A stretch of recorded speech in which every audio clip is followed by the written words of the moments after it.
Hello everyone, Alec Alger the SideQuest Gamer here, and welcome to my first revisit review where I go back to fix my mistakes and add a new perspective. So, we're going back in time to fix those mistakes.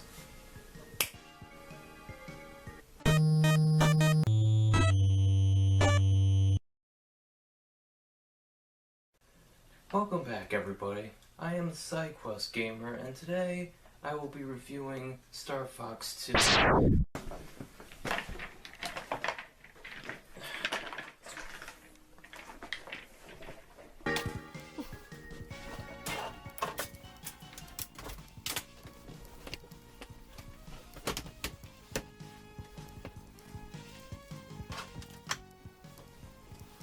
Without further ado, let's check out Star Fox 2. Well, let's check it out again, because my reviewing skills were really terrible for that review. Seriously, do not watch the original video, watch this instead.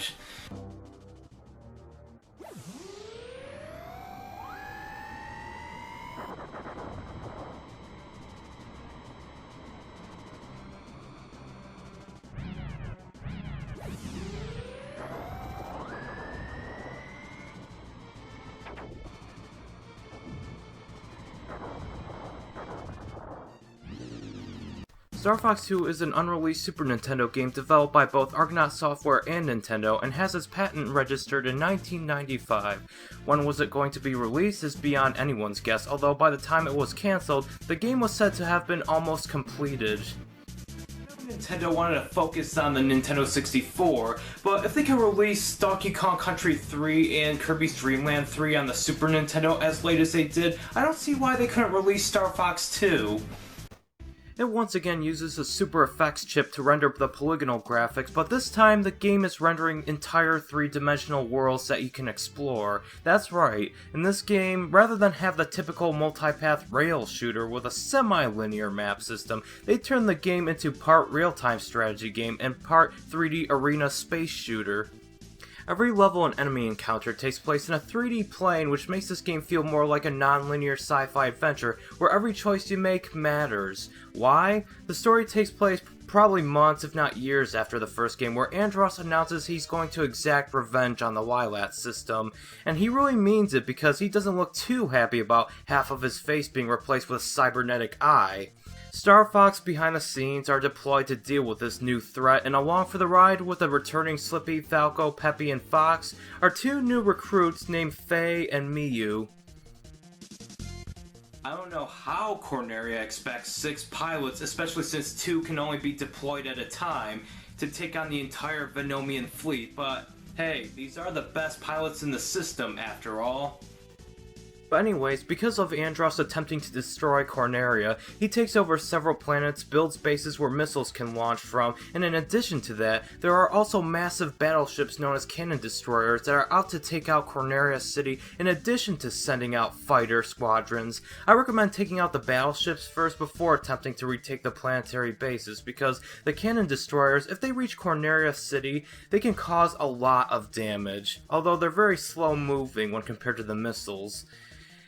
The game ends if Corneria reaches 100% damage, meaning you failed your mission, so plan your next moves wisely as time passes when you move on the map, time passes when you battle enemies, and time passes especially when traversing through the planets and battleships.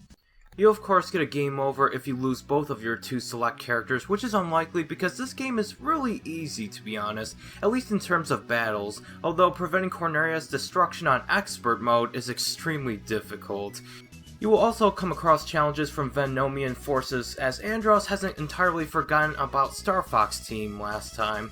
He has various enemies like the mutant Mirage Snake and Star Wolf sent after you. They're very easy dogfights, but they will try to hinder your progress at this already race against time. The planetary bases themselves are the most time-consuming in the game, as you have to find all of the required switches to unlock the base, go in and navigate the complex, fight some enemies, and then destroy the core, and then you finish the level. But sometimes a mini-boss is holding one of the switches to access the base or the next room, so be quick to take them out, as the bosses in this game, other than the cores and the final boss, don't have any defining weaknesses, so basically hit them anywhere, with a select few exceptions.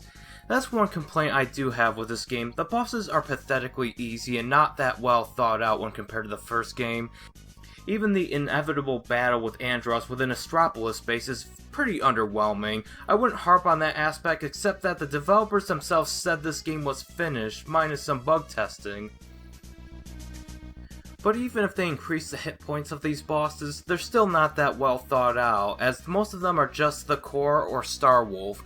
They all have similar strategies, unlike the predecessor, which has each boss require a different strategy every time. Other than that, the gameplay is intense and keeps you at the edge of your seat. The franticness of Corneria being in danger every second just gives you all the more of an incentive to be the hero and take out the Venomian forces quickly and efficiently. And between this game, the original Star Fox, and Star Fox 64, I honestly think this game has the best pacing of the three, but that doesn't make it the best, to be honest. While there was never a dull moment in the first game, there was never a dull second in this game. Every second counts when it comes to protecting Corneria from destruction, and for that aspect alone, I applaud this game. The graphics are on par with the original. I did notice with enemies like Mirage Snake and how Corneria City in the game over screen resembles a city, the developers really went all out with the super effects capabilities when compared to the first game. Everything looks more detailed. Even the destroyers look more detailed and fleshed out than the fleet ships in the Armada levels of the original game. It was a good thing that Argonaut assisted with the development alongside Nintendo, as their collaborative effort was definitely worth it. The controls for the R-Wing work just as fine as the original game, although because there are 6 playable characters, at least 3 types of crafts are available, meaning the controls vary depending on which R-Wing you select, but none of them feel clunky. Well, until you turn into Walker form. Because the levels are designed with a 3-dimensional plane in mind, the Walker feels clunky where if you configure a gamepad to play as a SNES controller would, the L and R buttons turn the vehicle, and the directional buttons move the Walker with the left and right buttons used for sidestepping. It does take some getting used to, and even then it does still feel clunky, especially when jumping, but it isn't too bad, and I did enjoy these sections for what they were. For both forms, I do appreciate the introduction of the charge and lock-on laser, as it makes taking out enemies very easy and convenient, although it does make battles with enemies like Star Wolf a total pushover. But overall, I think this game is a great game. I do think Star Fox and Star Fox 64 were much better about overall presentation, because while I love the story and pacing of Star Fox 2, I feel that there were a few aspects that needed polish, which is understandable for an unfinished game. And I'm not going to harp on it too much because, again, this is unreleased and it is free to the public. The boss battles and even some of the levels could use a little more variety than what was given. Even Star Fox 64's all-range mode segments had more going for it, debatably. And for that reason, I think it's the weakest of the Star Fox quote-unquote trilogy. But I still stand by my statement of being one of the best games that was never released commercially. I guess all we have are bug and English translation patches to be happy with, so overall, I'd give this game a 92 out of 100. It's still a great game in its own right, and I do love replaying it every so often. I just prefer the other two, but give the English patch version a download on PC, or even buy a repro of the game if you want. Since Nintendo has no interest in distributing this game in the first place and has made no attempt to shut down sites offering the ROM, why not give it a download? It's a piece of lost video game history that deserves to be played. So that's my revisit of Star Fox 2, and don't worry, I won't revisit this game again, I promise. But to go with the continuity of the intro skit, I better get back to my own time. Thank you guys so much for watching, and remember to stay awesome.